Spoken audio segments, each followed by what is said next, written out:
Students, today we are going to see about process selection, process strategy, major decisions, and service operations. So, process selection is so when we'll go for a process selections, once the product development is over, with the help of the product designs, the next steps is process selections.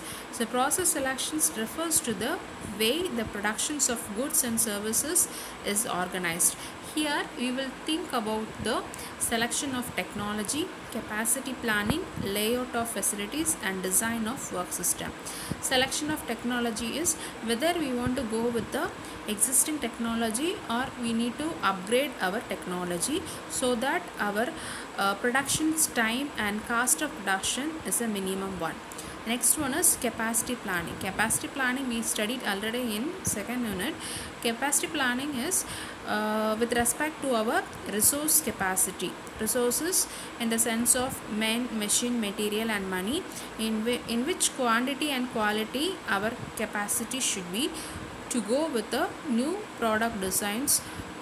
Then next one is layout of facilities. How far we are going to arrange our machines, tools, equipments along with the each work centers. These things you will be considering in the layout of facilities. The last one is designing of work system. The movements of inputs from one machines to another and how the input is transferred into output with the help of the men, machine and material. These designing will be done in the process selections process itself. The next one, an organization will have a three types of process strategy. That is, the first one is make or buy decisions. So we will have the decisions which is based on the cost of productions of raw inputs.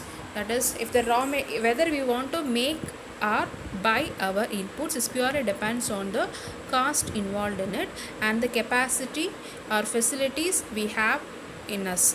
The next one is capital intensity. This term we already studied in economics. Capital intensity is nothing but men, machine, material and money. If the labor cost is very high, then we'll go with the machine involvement in the productions. So it is the mix of equipments and labor will be used by the government. The next one is process flexibility. Process flexibility is the degree of adjustment of the system with respect to the changes in unexpected demand pattern of customers, because the taste and preference of the customers and the changes in demand of the quantity happens day by day. So the process should also have flexibility so that the changes in demand can be met without any deviations. In process selections, we have to ask three main questions. How much variety of products or services will be system needed to handle? What degree of equipment's flexibility will be needed? What is the expected volume of the output? These are the questions to be addressed while we are going with the process selections. Next one is the process selections and the role of operation managers. The persons who involve more in the organizations with respect to the process selection is an operations head or a project manager.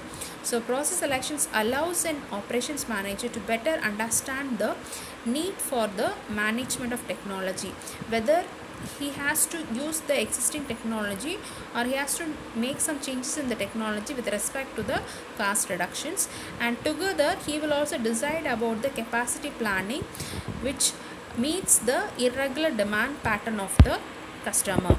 The next major decisions we are going to see in an elaborated way.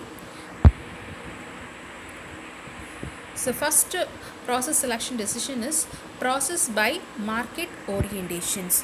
The first one is make to stock. So when before the order is placed, we will make some standard product and we will store it in the inventory. So this is the first thing, make to stock. So before the commitment of the order, we will produce a certain quantity of order with respect to the demand forecasting. The next one is make to order. So once the order is placed, Then we will go for making the products. A good example is restaurant. The food is cooked once the order is placed. The next one is assembled to order. Once the order is placed, the equipments, tools, or parts will be assembled once the order is placed. A good example is in cycle showroom. After the order is placed, the cycle parts are assembled and delivered. Next one is configure to order. So in this case, the product has much variations and the parts numbers will vary in a different way, so that once the order is placed, the parts will be assembled and it will be delivered. One of the simplest example is in a dental clinic. The dentist will make a tooth implant once all the measurement is taken, and then he will go for implementing the tooth. The next one is engineering to order. It's a complex structure and it is a customer specific projects. Most of the IT companies will have this engineer to order on the basis of the client's requirements. The process selection is done here. So here an example is innovative products and services with a new technology or a new software development. The next one is process as production system. Here we have different types of production system. The first one we are going to see about projects. Here the project is done for individual customers, which involve large number of money and more length of time.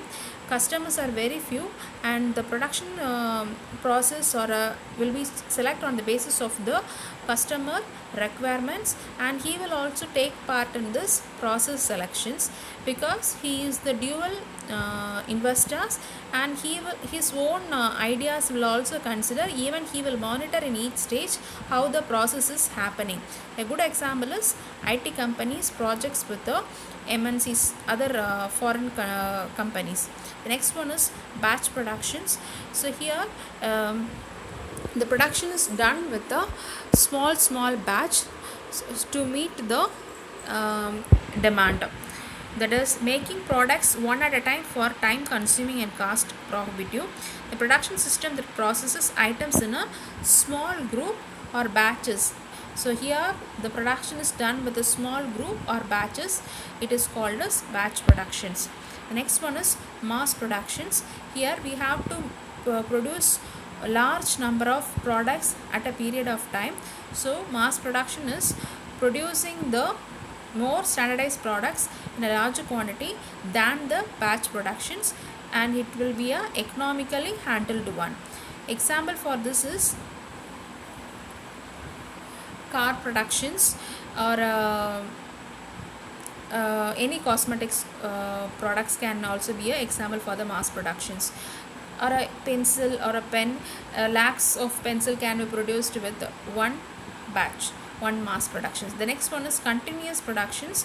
So without any interval, continuous productions will happen. Example for this is if you go to a journal or a newspaper printing company, at a slot a continuous productions will be done on this. So example for this is steel, paper, paints, chemicals and foodstuffs are produced in a continuous batch without any interval of time. The next one is process strategy. Process strategy, I think we already explained. The firm process strategies are capital intensity, process flexibility, vertical integrations and customer involvement. I think the last two only I have to explain. Vertical integration is the firm have to monitor and control the inputs and output in each stages. That is called as vertical integrations. And in process strategy, customer involvement is also should be considered, because the end users is going to use it. Without their support and their positive approach, we cannot go with the next level. So while you are going for the process strategy, we have to ask the expectations of the or feedback from the customers through the in the process selections.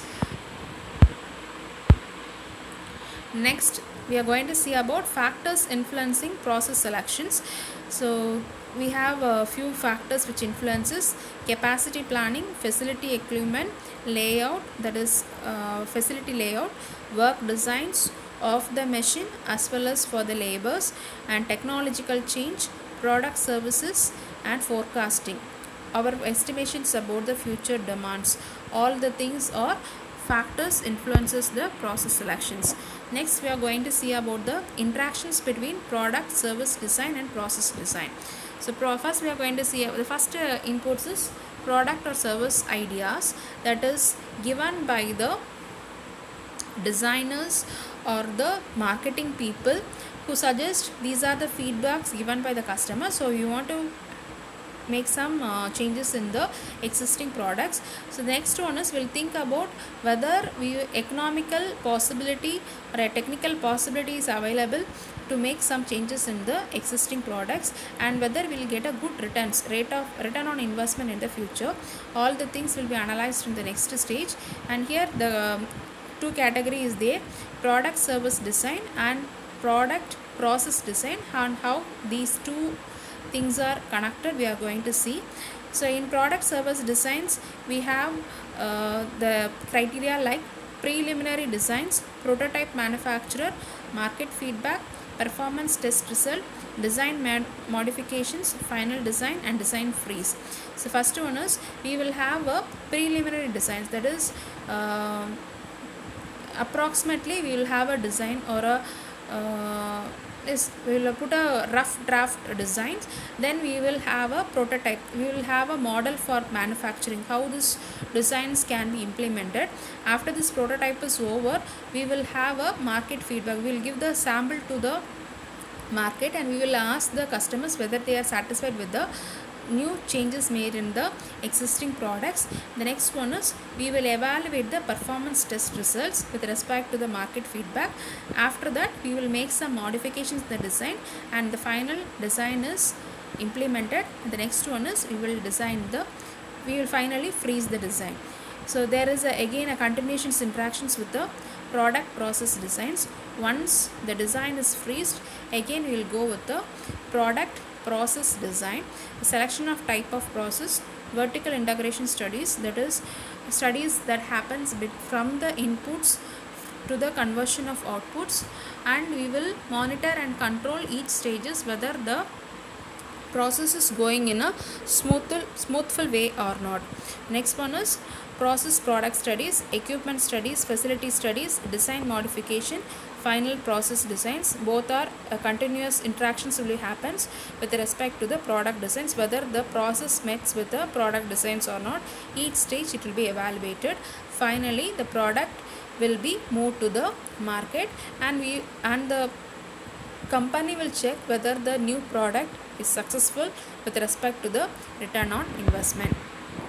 The next one is major process decisions. The first thing is process choice.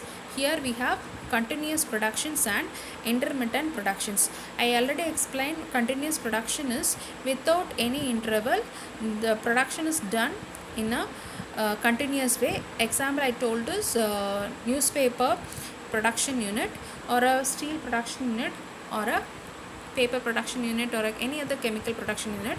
Intermittent production is it is just opposite to the continuous productions. There will be irregular intervals between the production units. The next one is vertical integrations, that is amount of productions and distribution chain supplier and customers.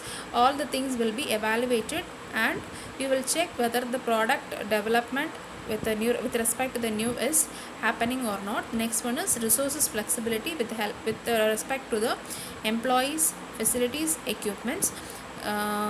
With respect to the changes in the demand, our employees, facilities and equipment should also increases or decreases. That should also consider in the process decision. Next one is customer involvement. We want to ask feedback from the customers whether the existing technology is okay or not, or we want to make some changes in the technology, or any product improvement should be done with respect to their expectations. So we'll make them also involved in this process decision. The next one is capital intensity. I think I will explain more about this. Next major topic is service operations. So in service operations, we have a competitive priorities for service firms like. So what are the things will comes in service industry? Hotels, resorts, hospitals, and all e-services, online e-commerce comes in the service operations. So here the competitive priorities for service firm is low service product cost. So if the particular firm is having a low cost than his competitor, he will be serving more. A good example is Jio. So it bets the telecom services because of its low prices. The next one is fast and on-time delivery. A good example is Pizza Hut. Next one is high quality services, that is a good customer care, airlines or anything. The customer services, if anything goes wrong, if we are calling a customer service, immediate responses should be done. Next one is flexibility. Now at present, during this lockdown, even the food e-commerce, food delivery is happening for the easy mode, so that even in this lockdown also they are surviving because of their flexibility nature.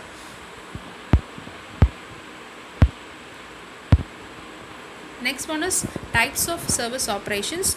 Here we have quasi manufacturing, customer as a participants, customer as a products. Quasi manufacturing is nothing but the physical goods or a tangible goods involvement will be more than the intangible services, more focused on cost of productions, technology, products, product quality, and prompt delivery. Next one is customer as participants. Customer actually participates in the service operations. Example is retailing and tourism. Without the customer we cannot perform this services, and has huge involvement of customer in service operations. The next one is customer as a products. A good example is a parlor, a beautician parlor. Only the customer itself will be a products. So by making them or making them a beautiful persons, we will get a good pay from them. Next one is health institutions like hospitals. The customer itself act as a products by the nature of curability by the customer patients. Then the services is done in a better way. The next, scheduling in service operations, we have quasi manufacturing. For quasi manufacturing operations, we have two things: product focused operations and process focused operations. Personal scheduling services is it's based on we have three difficulties faced in scheduled personnel in services. Demand variability. There will be a fluctuations in the demand of the customers. For example, if you go to a food restaurants, customers will different customers will order with a different quantity and quality. So with respect to their thing, we have to schedule our services. Next one is service time variability. That is durations of cooking the particular dishes will vary accordingly, and even for the patient also the curability will differ with respect to their immunity power. Next one is availability of person when they are needed. uh, if you think about the hotel industry, rooms will be available, room serviceman will be available, but the customers will not be available. So these are the three difficulties faces in the personal scheduling in services. Next one, I think we saw the 3 and 4. We have to go with the 5th and 6th. Scheduling multiple resources at a time. In some service organization, it is necessary to coordinate the uses of more than one resources. For example, if you think about the postal services, Indian postal services, nowadays they have extended their services to a large savings, speed post or many things in order to survey in that. Likewise, many service industries they are doing more than 2 or 3 services. This is a good example for that scheduling for the multiple resources. The last one is cyclical schedule or rotating schedule. Cyclical or rotating schedule rotates the employees through a series of work days or working hours, that's night shift or a day shift, with respect to the demand traced by the customers. Example, e-food food e-delivery services. There will be a shift basis. The delivery boy will shift or deliver the restaurant foods to the customers. So with this, our presentations over.